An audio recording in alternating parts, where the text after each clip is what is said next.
Student, आपका स्वागत है आपके अपने YouTube channel GS classes by Saurabh Pathak से।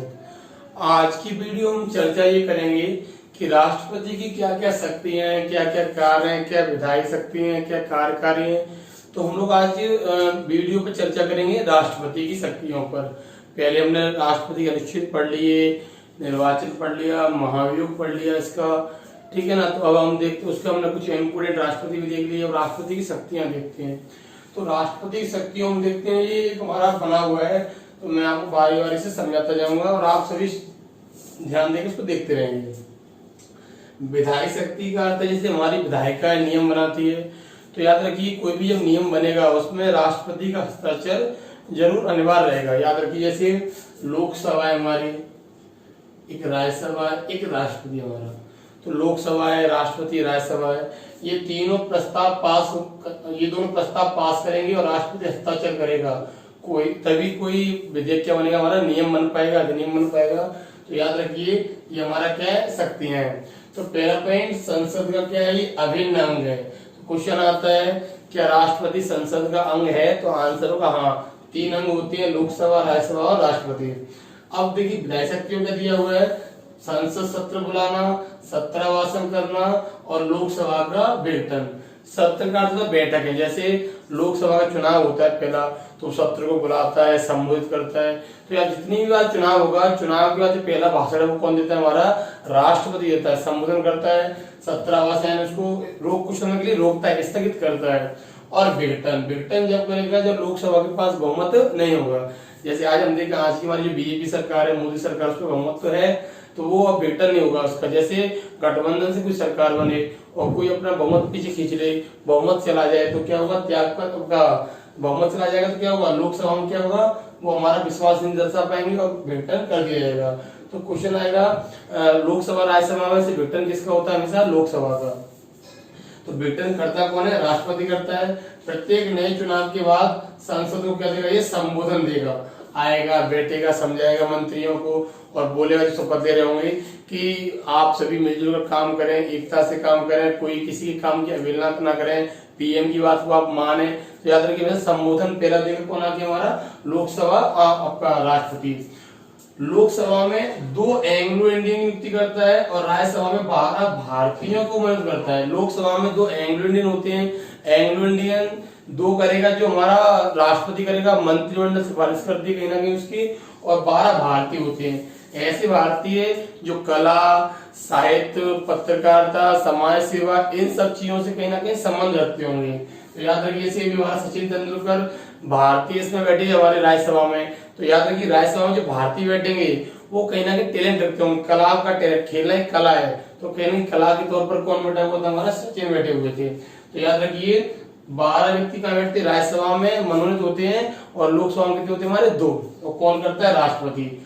अगर देखिए अध्यादेश जारी करना, तो आर्टिकल 1, 2, 3 यानी 123 के तहत क्या होता है, अध्यादेश जारी करता है। लोकसभा ना हो या राज्यसभा ना हो या दोनों में से कोई एक ना हो, नियम बना ना हो, तो याद है कि राष्ट्रपति अध्यादेश जारी करता है। और अध्यादेश ठीक उसी तरह काम करता है जैसे संसद के द्वारा बनाए गए कानून। और जब बाद में दोनों सदन बैठते हैं तो ये अध्यादेश वापस आता है, फिर सदनों में रखा जाता है। तो याद रखिए अध्यादेश जारी कौन करता है, राष्ट्रपति। अगला पॉइंट, सीएजी होता है, यूपीएससी है, वित्त आयोग है, इनसे रिपोर्ट लेता है और कहाँ रखता है इनको, संसद में। सीए से बोलता है कितना हमारा पैसा जो है खर्च हुआ है, कितना कहाँ गया हुआ है, फिर रिपोर्ट संसद में जाएगी, फिर वहां पर एक कमेटी होती है लोक लेखा, उस चर्चा करेगी। फिर यूपीएससी जो हमारा एग्जाम करता है, आईएएस, आईपीएस जो हमारा अखिल भारतीय सेवाएं, उससे रिपोर्ट लेगी। वित्त आयोग से रिपोर्ट लेगी कि वित्त आयोग से पूछे कि आपने कहाँ टैक्स का बंटवारा किया, कितना टैक्स गया। तो ये सब कौन देखता है, हमारा रिपोर्ट कौन देता है, हमारा राष्ट्रपति। रिपोर्टों को लेकर क्या करता है, हमारा ये संसद में ले जाके इसको रख देगा। तो ये हमारी सब कैसी थी, विधायी शक्तियां थी। अब देखिए यहाँ से अगला देखते हैं हम कार्यकारी शक्ति। अब कार्यकारी जो शक्ति है, भारत के जो शासन संबंधी जितने भी कार्य हैं वो किसके नाम से होते हैं, हमेशा राष्ट्रपति। हमेशा याद है कि राष्ट्रपति जो है राष्ट्र प्रमुख है, यानी देश का मुखिया है, एग्जाम में भी आता है। तो भारत के जितने भी कार्य सब किसके नाम से होते हैं, राष्ट्रपति के नाम से होते हैं। इसके अलावा पीएम की नियुक्ति करता है और पीएम के कहने पर क्या होता है, अन्य मंत्रियों की ये नियुक्ति करता है। तो एग्जाम में आता है पीएम की नियुक्ति कौन करेगा, राष्ट्रपति, और पीएम कहने पर अन्य मंत्रियों की नियुक्ति। अब पीएम की नियुक्ति राष्ट्रपति करता है, इसका अर्थ ये नहीं है पीएम किसी को बना देगा, बहुमत दल का जो नेता होगा उसको हमेशा पीएम बनाया जाएगा। तो पीएम की नियुक्ति तो ये करता है बहुमत के तौर पर, और पीएम बोलता है उन मंत्रियों करता है ये नियुक्ति। फिर महान्यायवादी और राज्यपाल की नियुक्ति करता है और ये इसके प्रसाद पर्यंत पद धारण करते हैं। महान्यायवादी क्या होता है, वकील होता है, वकील टाइप का होता है हमारा, अधिवक्ता होता है बड़ा, जो कहीं ना कहीं केंद्र सरकार की ओर से न्यायालय में हर बार जाता है। तो महान्यायवादी जो है आर्टिकल 76 में हमारा, तो महान्यायवादी जो है, और राज्यपाल, राज्यपाल क्या है, केंद्र की ओर से राज्यों में बैठते हैं आके। तो राज्यपाल और जो हमारा महान्यायवादी है, इन दोनों की नियुक्ति कौन करता है, हमारा राष्ट्रपति करेगा। इसके अलावा जब तक राष्ट्रपति करेगा तब तक ये पद धारण करेंगे। राष्ट्रपति ने बोल दिया राज्यपाल से त्यागपत्र दीजिए, तो त्यागपत्र देना पड़ेगा। महान्यायवादी से बोल दिया त्यागपत्र दीजिए, त्यागपत्र देना ही पड़ेगा। अगला वित्त आयोग, चुनाव आयुक्त और जो सीएजी, यूपीएससी आयोग के जितने भी सदस्य हैं उनकी ये करता है ये नियुक्ति। तो पता हुआ आपको अब तक हमारे कितने वित्त आयोग आ चुके हैं, 15 का अध्यक्ष कौन है, एन के सिंह। तो ऐसे एग्जाम में आता है वित्त आयोग के ये जो अध्यक्ष सदस्य है उनकी नियुक्ति कौन करेगा, हमारा राष्ट्रपति। इसकी कार्यकारी शक्ति है पूरी हमारी। यूपीएससी जो भी हमारे सक्सेना है हमारे ना, तो हमको याद रखना है हमेशा इनकी मेंबर जो उनकी नियुक्ति भी करेगा।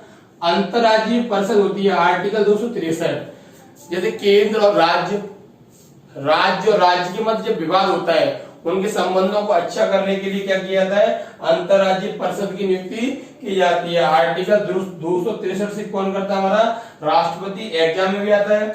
एससी एसटी ओबीसी जो आयोग है उनका गठन करता है। एससी एसटी ओबीसी जो आयोग है उनका गठन कौन करता है, हमारा राष्ट्रपति गठन करता है समय समय पर।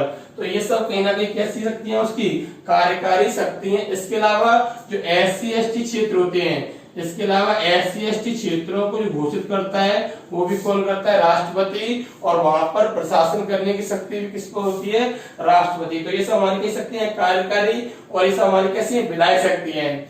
अब देखते हैं कुछ वित्तीय शक्तियां। प्रत्येक 5 वर्ष बाद क्या होता है, वित्त आयोग का गठन। तो एग्जाम पहला पॉइंट तो ये आ जाएगा, वित्त आयोग का गठन कितने साल होता है, हमारा 5 साल बाद। किस आर्टिकल से होता है, 280 से। कौन करता है, राष्ट्रपति करता है। अब वित्त आयोग आता क्यों है, केंद्र और राज्य के मध्य टैक्स का बंटवारा करने के लिए क्या आता है, हमारा वित्त आयोग। तो वित्त आयोग किस आर्टिकल से आता है, हमारा 280 से। राष्ट्रपति लाता है। संसद में जो बजट रखा जाता है वो भी कौन रखता है, हमारा राष्ट्रपति। तो याद रखिए संविधान में कहीं बजट शब्द का उल्लेख नहीं है, वार्षिक वित्तीय विवरण का उल्लेख दिया गया है। आकस्मिक जो निधि है उसका भी हमारा मुखिया कौन होता है, राष्ट्रपति। इसका अर्थ फिर ये भी है, जैसे आकस्मिक निधि में क्या होता है, किसी को जरूरत पड़ने पर फंड चाहिए, पैसा चाहिए उधार, तो क्या करता है, राष्ट्रपति तुरंत क्या करता है, उसको पैसा देता है। धर्म विधेयक जो है राष्ट्रपति की अनुमति से रखा जाता है संसद में, और पहले लोकसभा में जाता है, फिर कुछ औपचारिक कार्यों के लिए राज्यसभा में जाता है। तो ये सब क्या हमारी वित्तीय शक्ति है। इसके अलावा संचित निधि, तो संचित निधि से जो धन निकलता है उसमें भी कहीं ना कहीं राष्ट्रपति से हस्ताक्षर करता है। तो ये सब हमारी क्या हमारी वित्तीय शक्तियां हैं। प्रत्येक 5 साल बाद वित्त आयोग आएगा, बजट रखा जाएगा। आर्टिकल 112 से आकस्मिक निधि का मुखिया है। आकस्मिक निधि कुछ नहीं है, जब किसी को पैसे चाहिए उधार वो वहां से उसको दे देगा। फिर धन विधेयक को भी राष्ट्रपति की अनुमति से रखा जाएगा हमारा संसद समक्ष। अब देखिए न्यायिक शक्तियां, न्याय कुछ नहीं है, सुप्रीम कोर्ट यानी उच्चतम न्यायालय। तो ये दिया हुआ एससी है सुप्रीम कोर्ट और high court. Supreme court high court में जो न्यायाधीश बैठते हैं उनकी भी नियुक्ति कौन करेगा, हमारा राष्ट्रपति। अगला, व्यक्तियों को जो सजा दी जाती है उनको माफ करने का, कम करने का जो अधिकार है वो किसको रहता है, हमारा राष्ट्रपति को। ये सजा किसी की रोकनी है, सजा को माफ करना है, सजा को कम करना है, ये सारी कौन करता है, हमारा राष्ट्रपति। तो क्वेश्चन आता है सुप्रीम कोर्ट की न्यायाधीशों की नियुक्ति कौन करेगा, राष्ट्रपति। अब देखते हैं उसकी सैन्य शक्तियां। सैन्य शक्तियों दिया हुआ है, तीनों सेनाओं का क्या होगा, ये अध्यक्ष। तो वायुसेना, आपका नौसेना, थल सेना यानी आर्मी, नेवी, एयरफोर्स, तीनों का मुखिया कौन होता है, हमारा राष्ट्रपति। अध्यक्ष होता है, ये मुखिया होता है। फिर आपने देखा होगा कि तीनों सेनाओं का एक अलग से कमांडर होता है। जैसे हमारा एडमिरल होता है नेवी में, एयर मार्शल होता है हमारा आपका एयरफोर्स में। तो तीनों सेनाओं में जो अध्यक्ष होते हैं यानी मुखिया जो होते हैं तीनों सेनाओं के, उनकी नियुक्ति भी कौन करता है? हमारा राष्ट्रपति। जैसे अभी नेवी का कौन है? हमारा करमवीर है, ठीक है। एयर फोर्स का कौन है? हमारा एयर फोर्स का इस समय हमारा भदौरिया है, BS भदौरिया बताए हुए आपको, राफेल का जो एग्रीमेंट हुआ है। तो तीनों सेनाओं का अध्यक्ष होता है और सेना अध्यक्षों की नियुक्ति करता है। अब याद रखिए सेना की सजा होती है कोर्ट मार्शल। कोर्ट मार्शल जो है सेना की सजा है, उसे भी माफ करने का अधिकार किसके पास होता है? केवल राष्ट्रपति के पास होता है उस सेना को, उस सजा को माफ करने का अधिकार। अगर देखिए आपातकालीन शक्तियां तो 3 प्रकार एग्जाम में आता भी है। आपातकालीन शक्तियां कितने प्रकार की हैं? 3। राष्ट्रीय आपात, राष्ट्रपति शासन और वित्तीय आपात। हमने ये जर्मनी से लिया हुआ है, जर्मनी। तो राष्ट्रीय आपात कुछ नहीं है, जब युद्ध हो जाएगा तो उस दौरान में राष्ट्रीय आपात पड़ता है। तो याद रखिए युद्ध के समय क्या क्या निर्णय लेने हैं, ये किससे तय होता है? राष्ट्रीय आपात युद्ध, बाह्य आक्रमण या सशस्त्र विद्रोह के आधार पर लगाया जाता है। और किस आर्टिकल से? आर्टिकल 352। अगर देखिए राष्ट्रपति शासन, जब जैसे हमारा भी MP है, फिर UP है, राजस्थान है, इनमें क्या है? सरकारें गिर जाए यहाँ की, या इनके राज्यों की काम संविधान के अकॉर्डिंग ना चल रहे हो, तो वहां पर राज्यपाल सिफारिश करता है कि यहाँ पर लगा दीजिए आप राष्ट्रपति शासन। राष्ट्रपति शासन को राज्य आपात के नाम से भी जानते हैं। तो आर्टिकल 360 से कौन लगाता है वहां पर? अब 356 से कौन लगाता है? राष्ट्रपति। वित्तीय आपात आर्टिकल 360। हमारे देश की करेंसी में गिरावट आती जाए, ठीक है ना, वित्तीय स्थितियां बिगड़ती जाए, उसे संतुलित करने के लिए क्या किया जाता है? वित्तीय आपात कौन लगाता है? तुरंत राष्ट्रपति। तो हमारी कहीं ना कहीं शक्तियां विधायी, कार्यकारी, न्यायिक, तो ये हमारी एक बार हम उसको थोड़ा रिपीट करते हैं, थोड़ा फास्ट देखते हैं। विधायी शक्तियां संसद का अभिन्न अंग होता है, सत्रावासन करता है। लोकसभा में अगर बहुमत चला जाए तो वितरण कर देगा। प्रत्येक नए चुनाव के बाद संसद को संबोधन देगा। लोकसभा में एंग्लो इंडियन और राज्यसभा में 12 व्यक्तियों का होता है, मनोनयन करता है। अगर लोकसभा राज्यसभा ना हो या कोई एक ना हो, नियम बनाना हो, तो 6 माह के लिए क्या करता है? अध्यादेश जारी कर देता है, और अधिकतम 6 माह के लिए। इस दौरान अगर अध्यादेश वापस आता है फिर इसको लोकसभा राज्यसभा में रखा जाएगा। फिर ये CAG UPSC जो हमारी होती है वित्त आयोग से रिपोर्ट लेता है, संसद में रखता है। फिर इसके अलावा हमारा कार्य कर सकती है, सभी काम राष्ट्रपति के नाम से होंगे। PM की नियुक्ति करेगा, PM कहने पर मंत्रियों की नियुक्ति करेगा, महान्यायवादी राज्यपाल की नियुक्ति करेगा। और ये दोनों कहीं ना कहीं राष्ट्रपति की बात मानते हैं, जब तक राष्ट्रपति का जब तक ये रहेंगे। फिर इसके अलावा वित्त आयोग, चुनाव आयोग जो होता है हमारा आयुक्त होते हैं, UPSC आयोग, इनकी सदस्यों की नियुक्ति करता है, ठीक है। केंद्र राज्य के मध्य अच्छे संबंध बने रहे इनके लिए करता है। ये अंतर्राज्यीय परिषद बनाता है, SC ST OBC आयोग बनाता है। इसके अलावा किसी भी क्षेत्र को SC ST घोषित करता है। इसके अलावा वित्तीय शक्तियां हैं, प्रत्येक 5 साल बाद केंद्र राज्य के मध्य टैक्स का बंटवारा करने के लिए वित्त आयोग गठन आर्टिकल 280 से बजट के संसद में रखवाता है। आकस्मिक निधि का मुखिया होता है और धन विधेयक राष्ट्रपति की अनुमति से जाते हैं। संचित निधि पर भी जब इसके हस्ताक्षर हो जाएंगे धन निकलेगा। सुप्रीम कोर्ट, हाई कोर्ट जो उनके न्यायाधीश की नियुक्ति करता है। ये किसी व्यक्ति को सजा दी गई है, मृत्युदंड दिया गया, उसको माफ कर देगा, ठीक है ना, कम कर देगा या रोक देगा। अगला पॉइंट, सैन्य शक्तियां, तीनों सेनाओं का मुखिया होता है, तीनों सेनाओं का जो प्रमुख होते हैं उनकी नियुक्ति करता है और कोर्ट मार्शल से माफ कर देगा। आपातकालीन शक्तियां टोटल 3 होती हैं, राष्ट्रीय आपात, राष्ट्रीय शासन और वित्तीय आपात। राष्ट्रीय आपात जो युद्ध के समय लगाया जाएगा। फिर राष्ट्रीय शासन जब राज्य के अकॉर्डिंग काम, राज्य शासन जो है राज्यों की सरकार ढंग से काम ना करे या बहुमत ना हो, एक सरकार गिर जाए। और वित्तीय आपात जो आर्टिकल 360 से जब देश की वित्तीय स्थिति में कोई दिक्कत आए। तो याद रखिए ये हमारी 3 आपातकालीन शक्तियां हमने कहां से ली हुई है? जर्मनी से ली हुई है। एग्जाम में आता है आपातकालीन शक्तियां कितनी हमारी? 3। अगर वीडियो आपको अच्छा लगा हो, हेल्पफुल हो, तो आप इसको शेयर कीजिए और सब्सक्राइब कीजिए।